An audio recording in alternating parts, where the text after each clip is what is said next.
Read Global is an international nonprofit that uses community libraries as a platform for creating social change in rural Southeast Asia. Wharton professor Mike Useem interviewed Tina Sciabica, executive director of Read Global, which last month won the second annual Barry and Marie Lippman Family Prize, awarded to organizations creating positive social impact through leadership and innovation. So Tina, welcome to the Wharton School. Good to have you here. Thank you. You're the executive director of Read Global. You have operations through India, through Bhutan, through Nepal to bring the resources of reading and access to information to those who ordinarily would just never see it. Just describe in a couple words how you operate, what you do, how big an impact you have. Sure. So we actually work in 67 different villages right now. We started in Nepal about 21 years ago, and we use community libraries as a platform for creating social change in rural villages. So we partner with the village to bring education, enterprise, and community development to each community and then transform that community as a result. Oh, that's great. In terms of the distinctive edge that sets you apart from other initiatives in the social impact field like this, what makes you different? I think there's two things that really make the Read model distinct and unique. One is sustainability, and when I talk about sustainability, I mean financial sustainability. So with every Read Center that we launch, we start a sustaining enterprise, a for-profit business that can generate revenue that will meet the operating expenses of the center for years to come. So the community knows from the very beginning that they have a way to actually sustain this moving forward, and with that, they're very welcoming of the idea.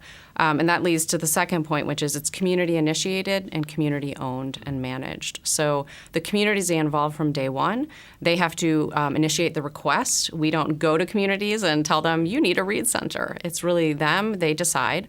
And then they have to come up with a plan, a proposal, and they're involved every step of the way so that that sense of ownership and co-investment is there from day one, and it just grows and grows. And that's what really leads to the success of the model. Well, I see you ask communities to put up a little cash to go with all the above, and because you're in rural Nepal, for example, where there is almost no cash, it is very, very poor. It's one of the poorest countries in the world, of course.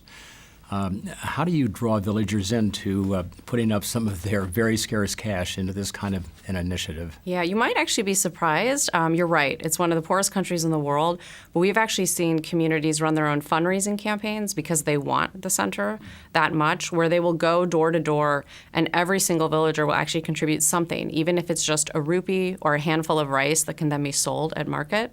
And the beauty of that is that everyone then knows that the center belongs to everyone in the community. It doesn't belong to the wealthy people who helped fund it. It belongs to everyone. So that's been a really important part of our model from day one, and we actually have some communities that have raised more than half of the funds. We require a 10 to 15% co-investment, but there have been many communities that have raised far beyond that and even continue to raise money after the center is open, and they want to build upon it and expand what's happening there. As you said, they come to you, which is then really a way to ask, how do they learn about you? How do you market? How do you become known to villagers such that they do want to step forward, call you in, put some money up to make it happen? Right. So in Nepal, we've been working for 21 years. So the Read brand there is very well known. Our libraries are all over the country, and so we get so many requests every year that we can't actually handle all of them. And, in a place where we've been working for that long, it's easier to have brand recognition. And a place like Bhutan and India, where we've been working less than 6 years in both countries, we do a lot of awareness building, so visiting with communities, educating them about the model, explaining what's required, and then really it's up to them, once they know, to make that request. But we have to do a bit of education. They're not just going to come to us asking for a Read Center unless they learn what it's involved and what it's going to take from them. You're different but similar, and if other social impact groups that are looking to go into that region, or elsewhere for that matter, come to you and ask for the lessons learned about how to start up and sustain this kind of an operation, what are a couple of the enduring ideas that have been vital that you think other organizations could learn from? I think it is. It's what we've talked about. It's community ownership, community engagement from the very beginning, not telling communities what it is they need, but actually working with them to figure out what are the assets that already exist in the community and what are the most urgent needs that the community is facing, and how can a Read Center meet those needs. I think a lot of organizations have really great intentions and they have models that could be replicated, but if the community doesn't buy in from the very beginning, I think it's really difficult to achieve success. And so that's something that Read has done particularly well. We give the communities time to adjust to the idea. If they're not completely committed right away, we don't rush things. We wait until they are completely committed, because we know that without that sense of commitment, it's not going to succeed. And I think that becomes challenging, especially in this day and age when so many funding organizations, there's now a lot of focus on social impact. They want to see quick scale, quick results. And that's challenging, because if you want a community to take true ownership, you don't go in and get it done in 6 months. You really need to make sure you give the community time to understand, to all come together, to make sure there's no conflict around the idea. And that's something that the Read teams have really mastered. And I think there are probably other organizations that do something similar, but I think there are probably some that would have more success if they would do more of the mobilizing at the very beginning rather than after they've started a project. It's bottoms-up, grassroots-driven, customer-centric. You've been at this yourself as executive director for 3 years now. The organization goes back more than 20 years. You're reaching some 2 million recipients now with your services. What's next? Thinking out a couple years, maybe even 5. How many people do you hope to reach? Do you look to go into other countries? Will your model change? We definitely want to go into new countries. So I'd say for the next year or two, we're really focusing on deepening our impact in the countries that we're currently operating in. We're looking to do a lot more with technology, so providing free internet access at the Read Centers, but also looking at ways that we can use mobile technologies to reach people where they are, because we work in so many rural villages where people farm. And so they need to spend most of their day farming. They may not be able to get to the Read Center, even if it's close by. So how do we get information to them on their mobile phones that's really, truly going to serve their most critical needs? Also looking at making sure that the countries that we're in now, Bhutan, India, and Nepal, that they can sustain their own operating budgets within the next few years, so that Read Global as an organization can really look at replicating the model around the world. That's great. Tina, you began as a commercial litigator, and for 3 years you've been at the top of this organization. A couple questions about you. In your visits to some of the operations or some of the settings, some of the resource centers, and let's make it remote parts of Nepal, what has been most striking or maybe even most surprising to you as you have gone into the villages, met some of the recipients, seen your operations in action? I think what's been life-changing and inspiring is how much communities can do for themselves. There's often a sense of people coming from the Western developed world that we have a lot of resources and we might have a lot of answers. I actually think that in rural villages, they have the answers.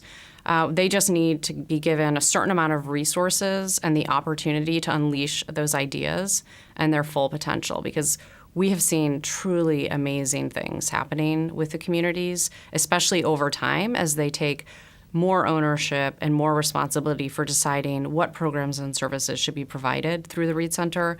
So I think it's just that respect and understanding that most people have it in them to have a better future for themselves. They just need to get past the most basic needs.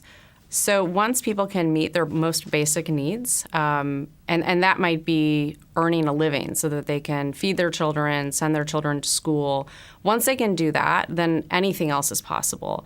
I think when I started at Read, I was a little frustrated because there's such high illiteracy rates in many of the communities that we work in.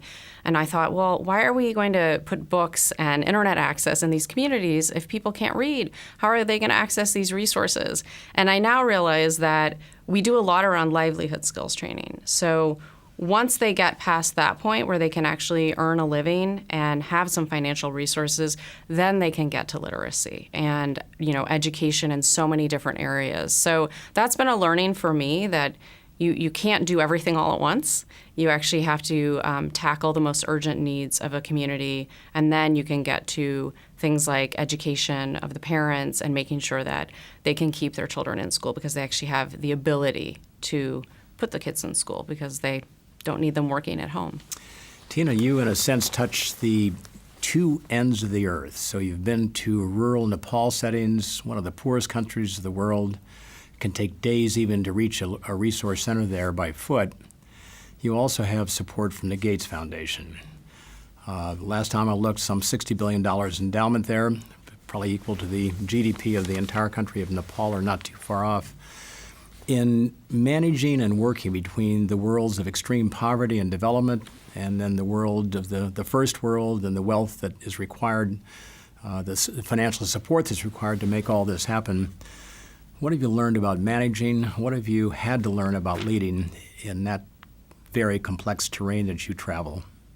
I've learned a lot in the last 3 years, and you're right. I'm working with very different audiences, but I think the most important thing, no matter who you're dealing with, is being able to communicate your vision clearly. And, the vision for the organization. As a leader, it took me a while to realize there were often times when I had a whole plan in my head and I wasn't communicating it to the rest of the organization. And it's really important when people are working so hard to make something happen that they understand what direction we're heading in as an organization. I didn't always do that. And I probably still don't always do that, but I understand the importance of it now for people to really understand why we're doing what we're doing, why we're taking on new initiatives, and what the end goal is with all of that. You have received the 2013 Barry Lippman Prize for Social Innovation in a Social Impact Field. It's a significant cash award. It recognizes you and all that you have done and your organization has done. Looking forward next 12 months or so to what that recognition may do for you. Just talk through a bit about the impact of this prize on your own thinking and your own operations. Yeah, I think for the organization as a whole, especially in Nepal where we've been working for so long, 21 years, having this sort of recognition it's a game changer. We work really hard as an organization. The people overseas dedicate their lives to this work. They work under some pretty grueling circumstances, and they're so passionate and so committed because they know that what they're doing makes a difference. But then to have the University of Pennsylvania and the Wharton School give us this prize and acknowledge that, yes, this model is truly transformative and it's something that can be scaled and replicated, it really gives us a sense of pride in the work that we're doing. It just gives us that external validation that, yes, this really matters. I think also the partnership with the students and with the faculty is going to be also a game changer, and it already is because they're doing a case study right now. And we have some challenges and opportunities as an organization. We're really hoping to tackle those challenges together with the students and faculty to see if they can help bring some business thinking to the organization. We have a business angle already, but I think it's always good to have experts from outside of the organization lend their expertise and bring some new ideas and really help us understand how we can make the organization even stronger. Tina, we thank you for joining Knowledge of Wharton today. Above all, we thank you and Reed for all that you're doing for the people of India, Nepal, and Bhutan in areas where they get access now to resources they otherwise would have never had an opportunity to see or read. So thank you very much. Thank you for having me.